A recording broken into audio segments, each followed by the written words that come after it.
오늘 함께 나눌 말씀의 제목은요, 하나님이 낮아지실 때 사람이 높아진다입니다.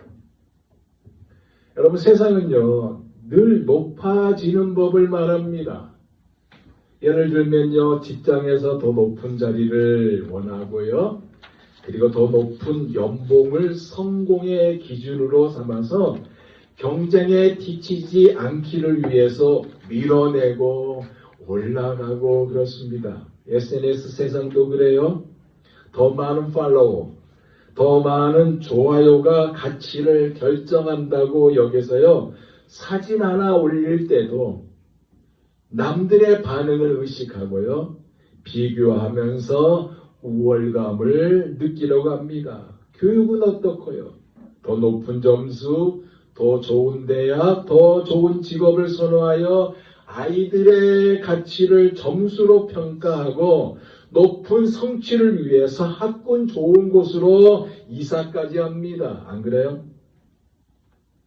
더 비싼 것을 가져야 인정받는 분위기, 나를 포장해야 살아남는다는 생각에 과장된 이력, 과장된 SNS 이미지를 만들어요. 그래서 인스타그램에 나오는 사진과 실제 얼굴은 차이가 있기 때문에 만나봐야 진짜를 알 수 있는 현실입니다. 이것은 경험해 본 사람만이 알아요.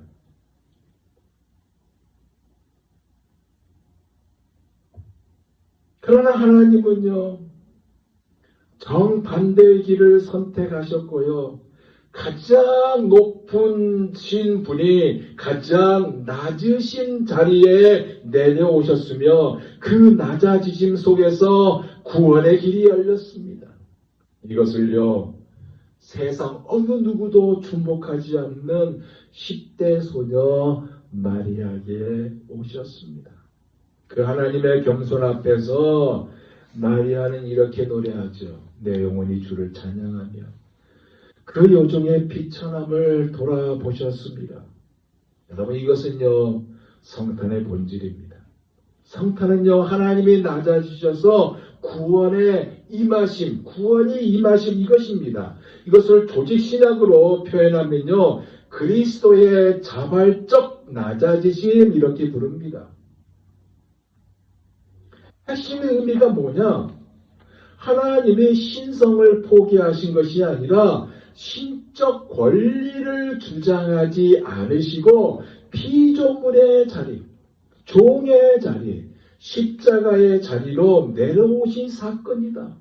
하나님의 내려오심으로 인간의 자리 안으로 들어오셨고 그 내려오심이 인간을 다시 살리는 길이 되셨다 이 얘기예요. 이 사실을 믿고 고백하는 노래가 바로 오늘 본문입니다. 오늘 본문을 나누면서 함께 은혜를 받고자 합니다. 오늘 본문을 보면 먼저 세 가지의 흐름을 볼 수 있어요. 그 하나가 뭐냐? 낮아지심을 기쁘게 여기시는 하나님이라입니다. 46절에서 49절을 제가 다시 읽습니다. 마리아가 이르되 내 영혼이 주를 찬양하며 내 마음이 하나님 내 구주를 기뻐하였음은 그의 요정의 비천함을 돌보셨습니다. 보라 이제 후로는 만세 나를 복이 있다 일컬어서리로다 능하신 이가 큰 일을 내게 행하셨으니 그 이름이 거룩하시며.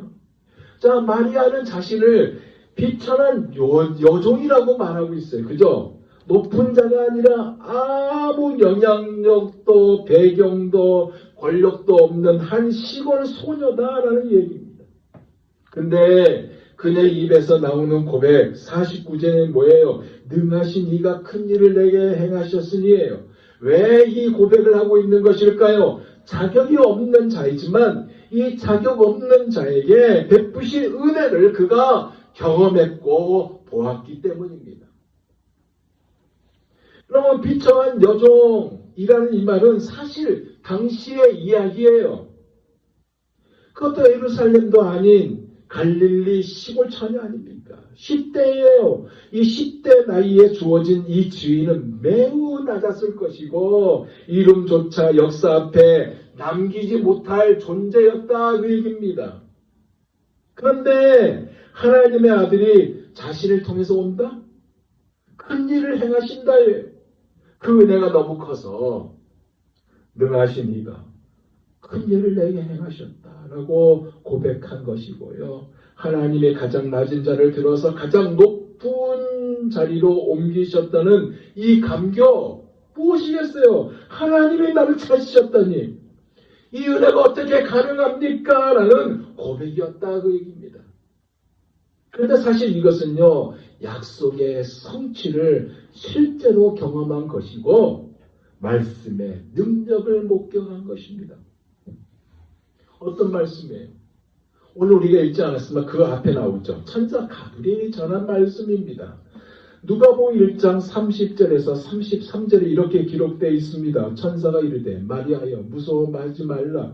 내가 하나님께 은혜를 입었느니라. 보라 내가 잉태하여 아들을 낳으리니 그 이름을 예수라 하라. 그가 큰 자가 되고 지극히 높으신 이의 아들이라 일컬어질 것이요.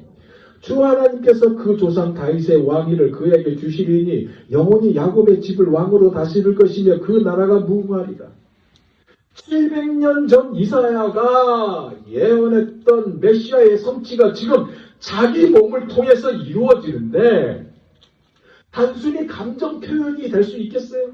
될 수가 없죠. 그래서 그 말씀이 내 삶에서 이루어진 것을 보니 정말로 능하신 이가 일하고 계시는구나 이었던 것이고 하나님의 개입을 느꼈던 것입니다. 왜냐하면 인간적으로 불가능한 일이게 어떻게 생각해 보세요. 남자를 알지 못한다고 그랬잖아요. 마리아가 남자를 내가 알지 못합니다 그랬는데 어찌 이 일이 있습니까? 라고 마리아가 물었잖아요. 그러나 가브리엘 천사가 말한 게 뭐예요? 성령이 내게 임하시고 지극히 높으신 이의 능력이 너를 덮으시려니 이러므로 나실 바 거룩한 일은 하나님의 아들이라 일컬어지리라. 이것을 전한 거거든요. 여기에 마리아는 오직 하나님만이 하실 수 있는 일이라는 것을 알고 듣고 능하신 이가 큰 일을 내게 행하셨습니다라고 고백하고 있는 것이죠. 본문이 보여주고 있는 또 하나의 이유는 뭐냐? 하나님은 교만한 자를 흩으시고 낮은 자를 높으신다 이거예요. 50절에서 53절입니다. 긍휼하심이 들어온 자에게 대대로 이르노도다. 그의 팔로 힘을 보이사 마음의 생각이 교만한 자들을 흩으셨고 권세 있는 자를 그 위에서 내리치셨으며 비천한 자를 높이셨고 줄이는 자를 좋은 곳으로 배불리셨으며 부자는 빈손으로 보내셨도다. 무슨 얘기냐? 위로 올라가려고 하는 자를 흩으시고 아래로 내려가는 자를 붙드신다는 거. 무슨 얘기냐? 즉 가장 낮은 곳에서 가장 큰 일을 시작하심을 고백하고 있는 겁니다. 바꿔 말하면 뭐냐? 예수님이 태어나실 때 세상 권력자들은 아무도 아무것도 몰랐다는 거예요. 여러분 가장 먼저 들은 자들이 누구예요? 들판의 목자들 아니었습니까?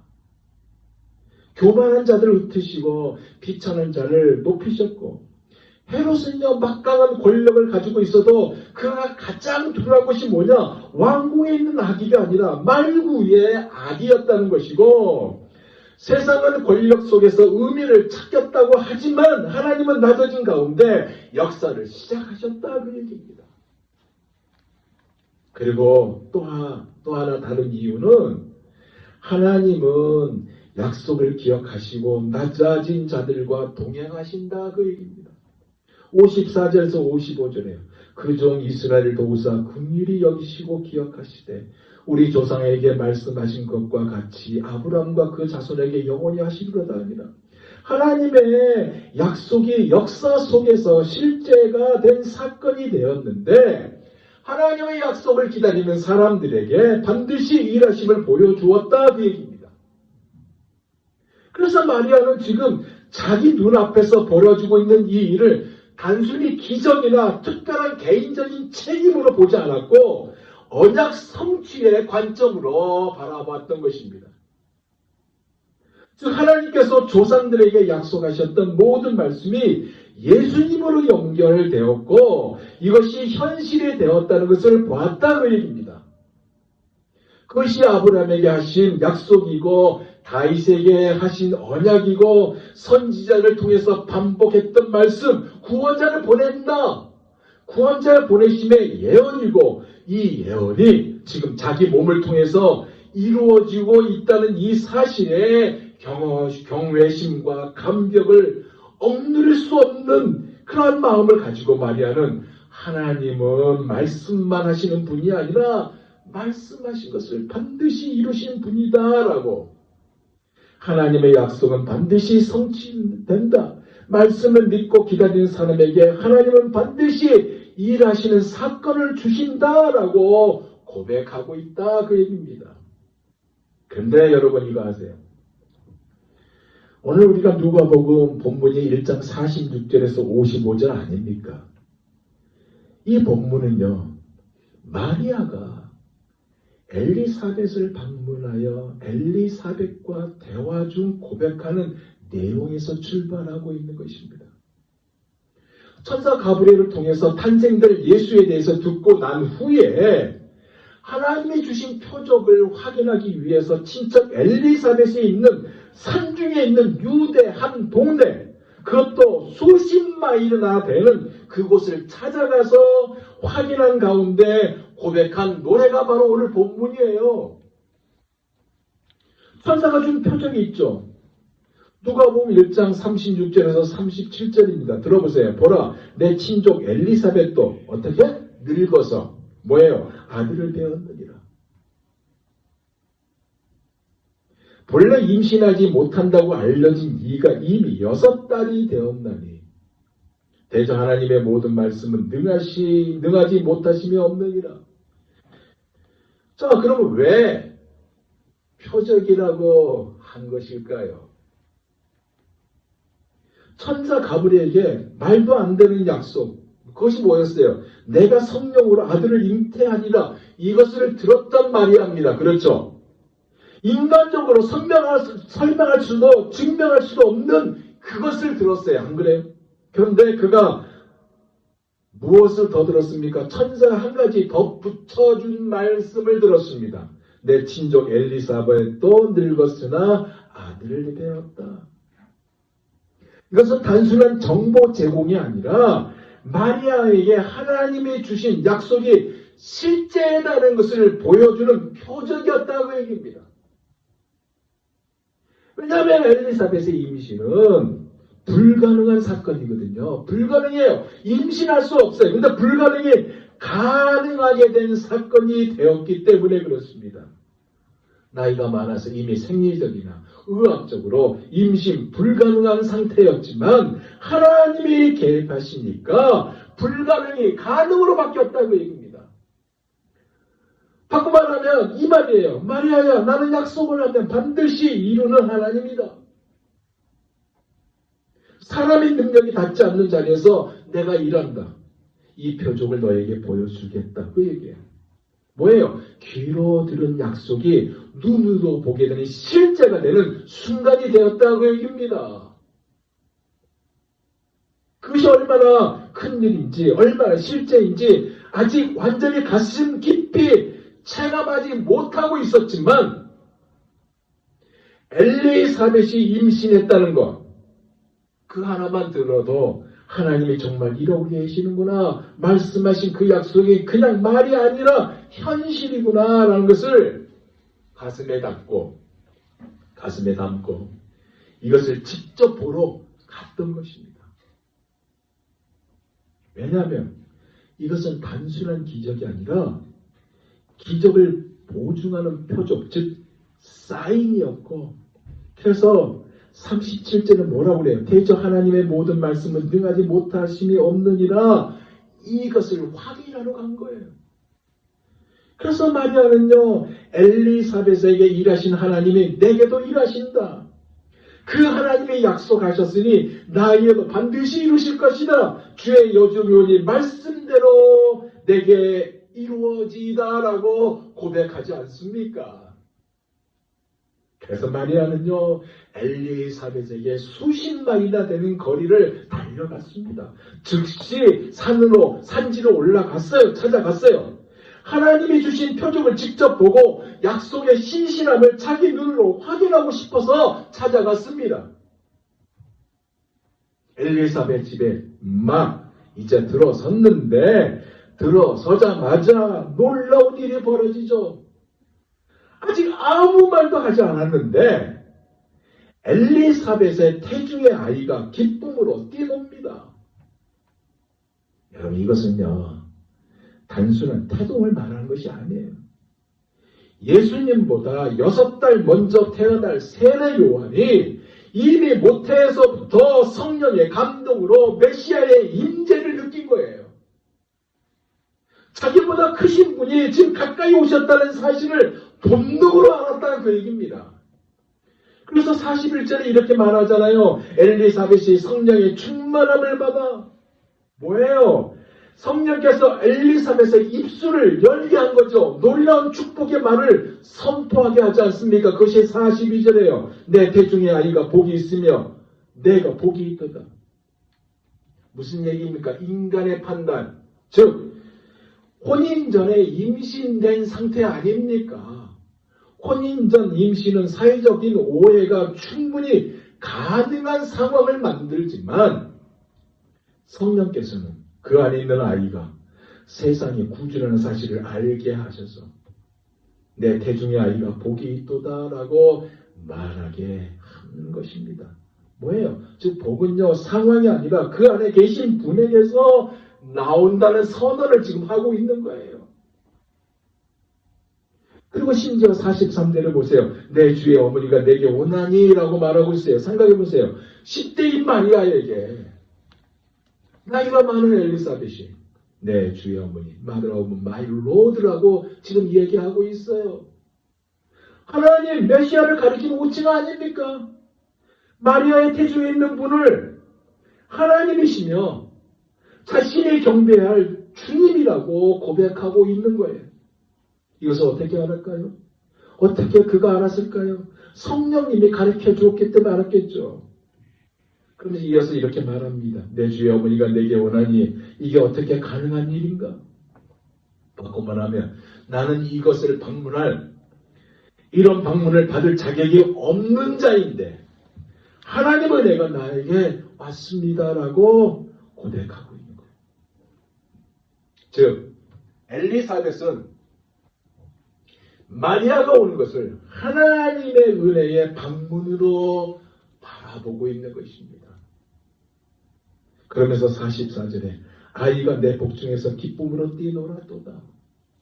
세례 요한이 뛰어올랐다고 단순한 반응이 아니라 메시아 임재에 대한 영적 환호를 치고 있는 것이었다고, 자신의 사명을 알고 있는 환호였다고. 나는 그분을 향해 길을 준비하는 자이다. 그분은 내 뒤에 오시는 분이시며 나는 그분의 신발끈도 풀 수 없는 자격이 없는, 신발끈도 풀 자격이 없는 자다라는 그러한 고백을 담고 메시아가 지금 문 앞에 있기에 이렇게 기쁨으로 뛰놀았다고 얘기합니다. 이 축복을 듣고 마음 깊은 확신을 얻은 마리아예요. 그래서 엘리사벳 축복과 세례 요한의 기쁨의 태동, 성령의 임재, 이 모든 것을 본 순간 마리아는 그의 마음 깊은 곳에서 하나님이 나에게 약속하신 일이 정말 이루어지고 있구나. 난 헛것을 들은 것이 아니구나. 하나님 지금 나의 삶에 큰 일을 하고 계시는구나 라고 깨닫고 찬양하죠.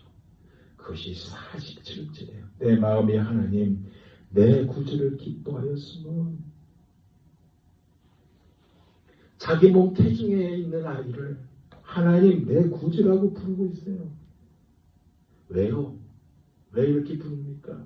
태어날 아기가 단순한 위인이 아니라 자신의 구원자이기에, 아니 온 인류의 주님이시기에 지극히 높으신 하나님의 아들이기에 이렇게 고백하고 있습니다. 그래서 하나님을 더욱 높이며 자신을 통해 이루어질 구원의 역사를 찬양하고요, 하나님 앞에 무릎을 꿇죠. 자신의 비천함과 가난함에도 불구하고 다른 일이 아닌 자신을 택하사 이런 영광을 주심에 찬양을 합니다. 뭐라고 합니까? 보라, 이제 후로는 만세 나를 복이 있다 일컬으로다. 능하신 이가 큰 일을 내게 행하셨으니 그 이름이 거룩하시며 긍휼하심이 들어온 자에게 대대로 이르는도다. 자기 자신의 정체성이 바뀌고 있어요. 비천한 요정에서 모든 세대가 나를 복이 있다 일컬어다라고 선언을 하고 있습니다. 뭐예요? 하나님의 은혜가 자기 인생을 새롭게 정의했다는 사실을 인정하고 고백하고 있는 겁니다. 생각하고 있어 이름도 없는 10대 시골 처녀 아닙니까? 그렇지만 하나님 오신 후에 구속사 한가운데 선택된 이런 복된 여인이 되었다고 이야기를 하고 있습니다. 그래서 능하신 이가 내게 큰 일을 행하셨다. 그 이름이 거룩하시다 하면서 찬양이 터져 나옵니다. 주체가요 내가 아니라 능하신 이가 그렇게 바뀌고 있죠. 이것은요 믿음이 좋아서가 아니라 자기가 의로워서가 아니라 자기가 이미 준비되었기 때문에 아니라 이러한 모든 것을 알고 있는 말이 아닙니까? 이것을 알기 때문에 능하신 이가 큰 일을 내게 행하셨다라고 노래하고 있습니다. 무슨 얘기 한마디로 말하면 하나님이 하셨다예요. 내가 한 것이 아니라 하나님이 하셨다.